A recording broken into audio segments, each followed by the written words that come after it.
Très bien, mesdames et messieurs, bon retour parmi nous. Si Dieu le veut, après le week-end de vacances, je serai de retour mardi prochain. Voici le graphique journalier de l'indice E-mini S&P, et vous pouvez voir que nous avons une belle livraison à la hausse. Et ce retrait était à l'intérieur de cette zone ici, dans le bloc d'ordre baissier. Remarquez que nous avons négocié à la hausse dans cette bougie de clôture avec la fourchette d'aujourd'hui. Nous n'avons pas tout à fait atteint ce sommet, et je pense que c'est la prochaine zone à rechercher. Mais ici, quand nous regardons une bougie que nous utilisons pour le bloc d'ordre, le plus bas, l'ouverture et le milieu de la fourchette, ce sont les trois zones sensibles que vous surveillez. Si le marché s'échange vers le haut, le point central de cette bougie, c'est ce que j'appelle le seuil moyen. Seuil moyen a été prise aujourd'hui. Et cela me semble de bon augure pour la poursuite de la reprise de ce sommet à court terme. Donc si vous prenez votre FIB et que vous le passez sur cette bougie jusqu'au niveau de 50%, voici le cadre temporel de 15 minutes. Voici les transactions d'hier. Le marché est monté dans cette petite zone en bas, jusqu'à ce creux. J'ai mentionné que ce serait un candidat probable à la hausse. Des sommets égaux, relatifs. Nous sommes retombés dans un écart de juste valeur. L'entrée optimale de la transaction remonte, prend la sortie.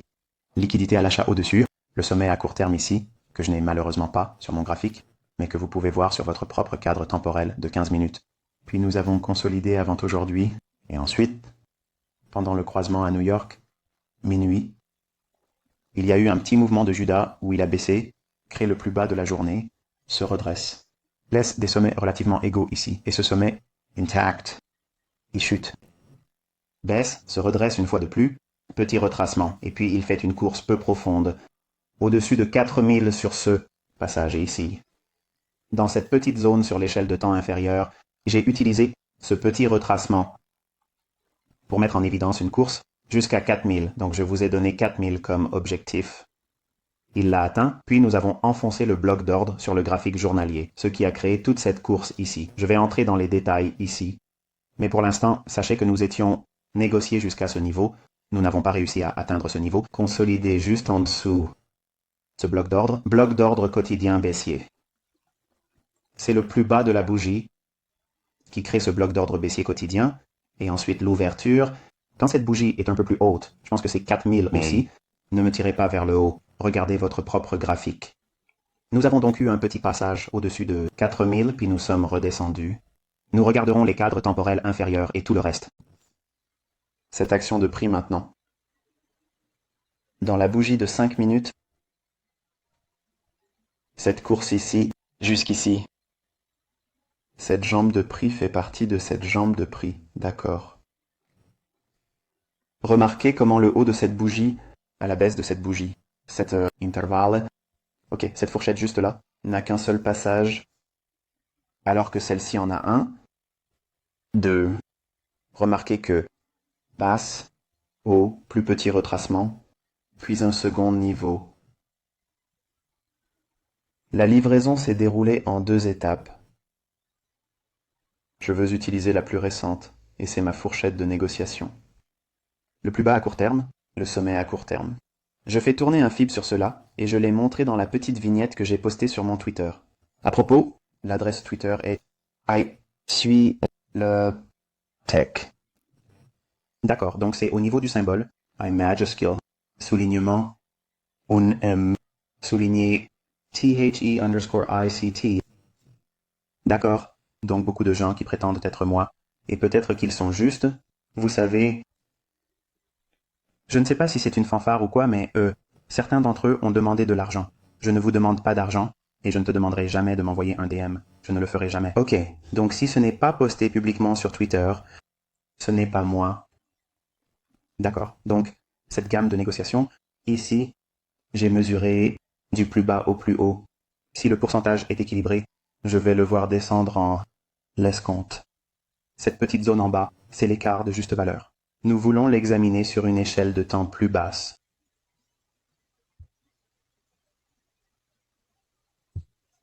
Je sais que certains d'entre vous vont poser des questions et que d'autres en parlent aujourd'hui. D'entre eux l'évoquent aujourd'hui, sur Twitter. Qu'en est-il des fois où vous avez dit pour le modèle, vous apprendre quelque chose qui est en dehors du modèle, comme les raisons pour lesquelles vous n'allez pas anticiper ou voir cette configuration typique. C'est la raison pour laquelle je l'ai fait aujourd'hui.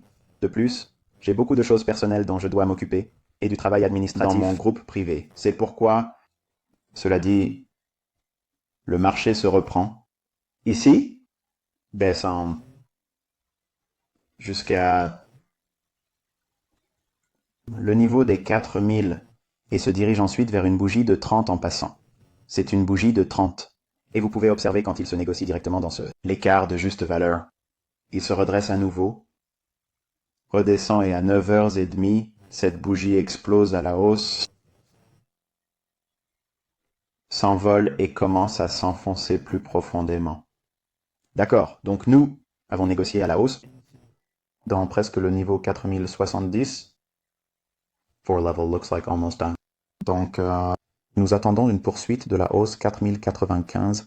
40 et 100 est la prochaine considération. Je veux vous parler de l'action des prix ici-bas et vous donner plus de détails sur la raison pour laquelle j'étais prêt à prendre quelque chose un peu plus tôt aujourd'hui. Si vous tracez le graphique du Nasdaq June Contract for et sur le graphique de comparaison de TradingView, si vous montez dans votre plateforme TradingView, vous verrez un petit symbole plus ici. Si vous cliquez dessus, cela vous donnera la possibilité d'ajouter un autre instrument et vous ajoutez ce symbole ici NQM2022 et il tracera un graphique linéaire, mais il sera généralement tracé sur la clôture, c'est comme une valeur par défaut.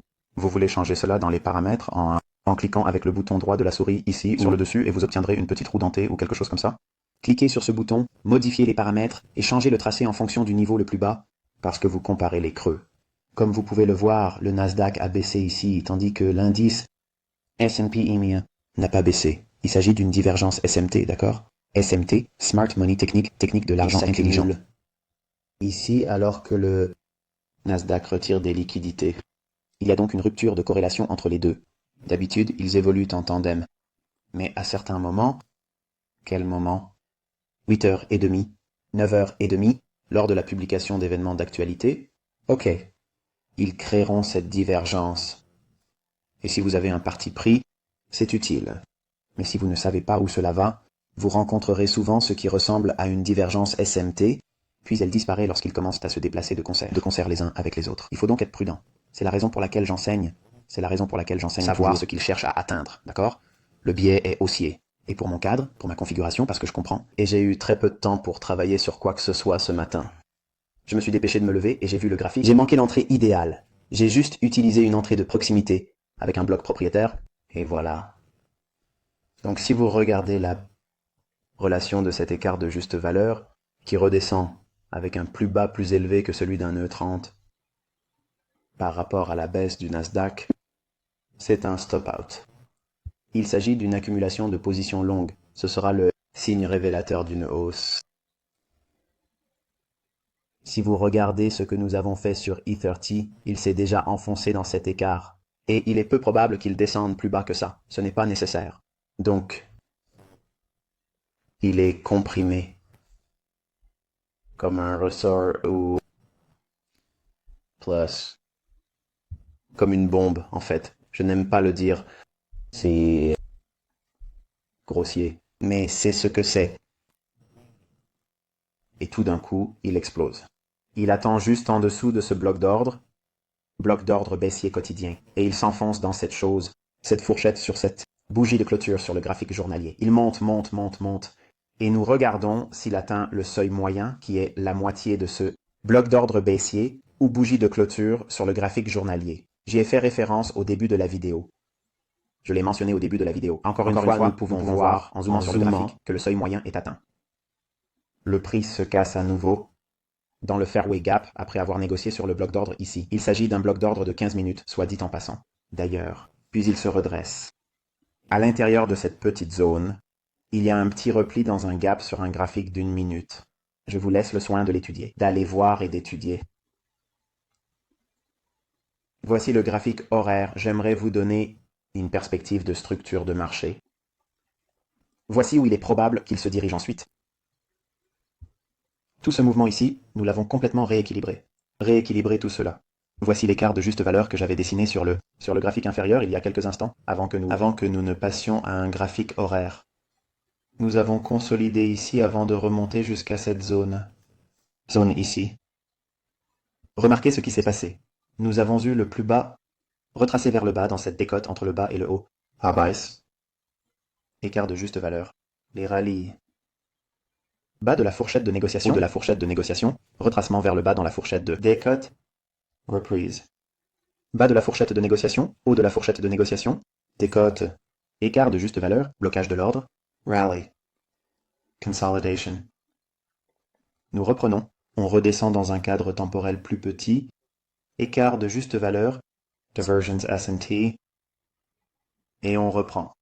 Et nous continuons d'aller de plus en plus haut.